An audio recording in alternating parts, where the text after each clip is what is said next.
Hello, എല്ലാവർക്കും ഇന്നത്തെ വീഡിയോയിലേക്ക് സ്വാഗതം. ഇന്ന് നമ്മൾ അൺബോക്സ് ചെയ്യാൻ പോകുന്ന ഒരു ടോക്കിംഗ് ഫ്ലാഷ് കാർഡാണ്. അപ്പോൾ ഇങ്ങനെയാണ് ബോക്സ് വരുന്നത്. ഇതിലൊരു എന്താ പറയുക, ടോക്കിംഗ് ഡിവൈസ് ഉണ്ട്, അതുപോലെ തന്നെ USB കേബിളുണ്ട്, അതുപോലെ തന്നെ 224 കാർഡുകളാണ് ഉള്ളത്. അതിൻ്റെ ഒരു സെറ്റ് ഓഫ് ബോക്സും വരുന്നുണ്ട്. അപ്പോൾ ഇത് നമുക്ക് 2 to 6 years ഉള്ള കുട്ടികൾക്കൊക്കെ എഡ്യൂക്കേഷൻ പർപ്പസിനൊക്കെ വേണ്ടിയിട്ട് യൂസ് ചെയ്യാവുന്നതാണ്. അതിലിപ്പോൾ നമുക്കിത് എങ്ങനെയാണ് ഓപ്പറേറ്റ് ചെയ്യേണ്ടതെന്നുള്ള കാര്യങ്ങളൊക്കെ നോക്കാം. അപ്പോൾ ഇതിൽ 3 ബട്ടൺ വരുന്നുണ്ട്. ഇതാണ് ഓൺ ബട്ടൺ, അതിനുശേഷം സൗണ്ട് കൂട്ടാനും അതുപോലെ തന്നെ റിപ്പീറ്റ് ചെയ്ത് കേൾക്കാനുള്ള ബട്ടണൊക്കെ ഉണ്ട്. അപ്പോൾ ഞാൻ ഫസ്റ്റ് ഒരു കാർഡ് ഇട്ട് കൊടുക്കുന്നുണ്ട്.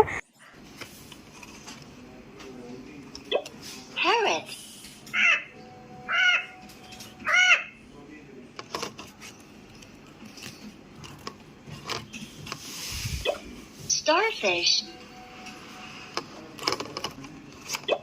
elephant, 0.45 ഞാൻ